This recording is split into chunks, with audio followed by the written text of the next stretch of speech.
All right, let's get right into it. We're going to tackle a really uncomfortable but important question today. Why do smart, thoughtful people so often get hated for what feels like no reason at all? You know the feeling, right? It's that weird hostility you can just feel in the air. A coldness from people that you absolutely cannot put your finger on. You know you haven't been rude, you haven't been arrogant, but something about just you being you seems to make other people deeply uncomfortable. And I need you to hear this right now, because it can be completely soul-crushing. You have done nothing wrong. The fault here isn't yours, and the real reason for this is so much deeper, and honestly more fascinating than you probably think. I mean, if you've been through this, you know that horrible internal spiral. You start replaying every single conversation. You analyze every little interaction, just searching desperately for that one smoking gun offense that explains everything. But you can't find it. It's just this silent, suffocating rejection. And the worst part, after a while, you actually start to believe it. You think, maybe it really is my fault. But what if this rejection isn't a sign that you're broken? What if it's actually proof of your depth? To really get this, we've got to go back to the 19th century, where the brilliant novelist Leo Tolstoy, in the middle of a total mental breakdown, stumbled onto a brutal psychological law. So, picture it. It's 1884, and Tolstoy is just haunted. He's looking at the world around him, especially the Russian Orthodox Church, and he sees them preaching love and compassion out of one side of their mouth while endorsing violence, persecution, and war out of the other. The contradiction was driving him crazy, and when he dared to just point it out, they didn't have a thoughtful debate with him. Nope, they excommunicated him, kicked him out. And right there, that's the heart of his discovery. See, Tolstoy wasn't just trying to be difficult. He was holding up a mirror, forcing society to look at its own hypocrisy. And here's the raw, uncomfortable truth. People hate mirrors. This is so important. You're not being rejected because there's something wrong with you. You're being rejected because your depth, your curiosity, your entire way of thinking, it acts as a mirror. It reflects back at people all the things they are desperately trying to avoid facing in themselves. And get this, modern science completely backs up what Tolstoy figured out all those years ago. It turns out there's a powerful neurological reason for the hostility you're picking up on. Just think about this huge disconnect for a second. Your action is something totally innocent. You ask a thoughtful question, you're comfortable with a complex idea, or you just notice a contradiction. But for someone who's built their entire worldview on shaky, shallow certainty, your simple action feels like a full-blown attack. They feel exposed, they feel threatened, they feel judged and totally destabilized.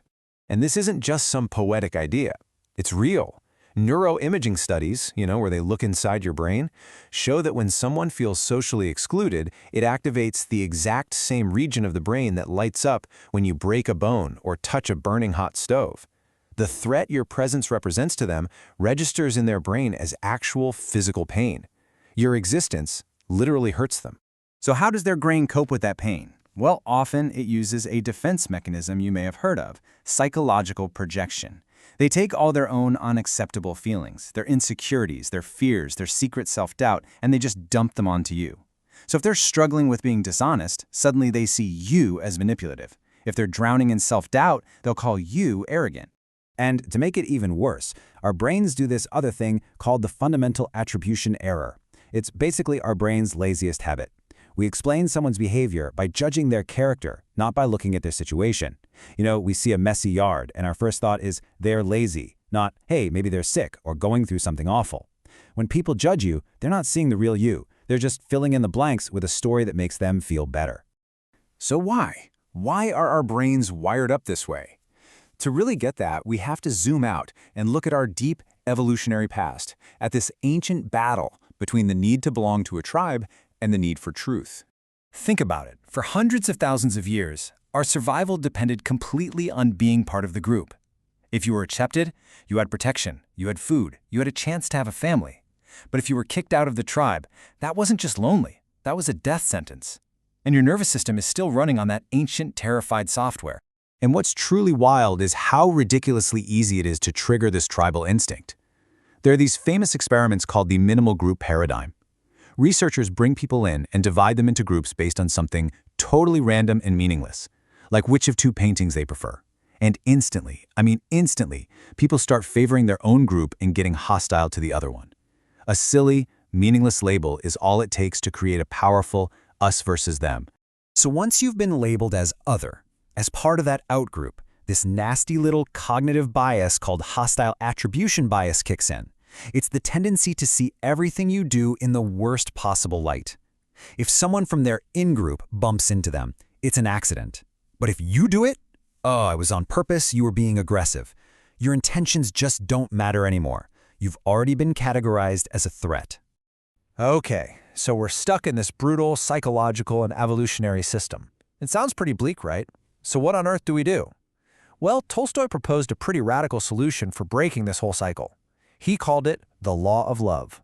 Tolstoy basically argued that the only way to win is to refuse to play the game at all. Don't judge back, don't retaliate, don't buy into dividing the world into good guys and bad guys. Because the second you do that, you just become another cog in the exact same machine of hatred that's trying to crush you. Now, let's be really clear. This is not about being a doormat. It's a strategy. It's an active refusal to dehumanize the people who hate you. It is the strength to see that their hostility is a symptom of their pain, not a verdict on your worth. When you do this, you interrupt that whole cycle of reactive aggression.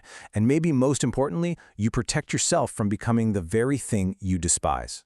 And this is just so crucial. This philosophy doesn't ask you to be weak. It asks you to be stronger than the entire broken system.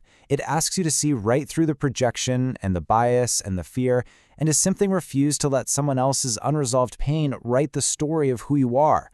So if you take away only one thing from all of this, let it be this. Their judgment of you is defective. It is not an accurate measurement of your character or your worth. It's just a messy cocktail of their fear, their projections, and their flawed cognitive wiring. It always has been, and it always will be. You do not have to drink that poison. And that brings us right back to the beginning. The hostility you're facing is, in fact, a mirror, but it's not reflecting you. It's reflecting all their fears and insecurities. So the final question isn't really about them anymore. It's about you. Their hatred is a mirror. What are you going to let it reflect?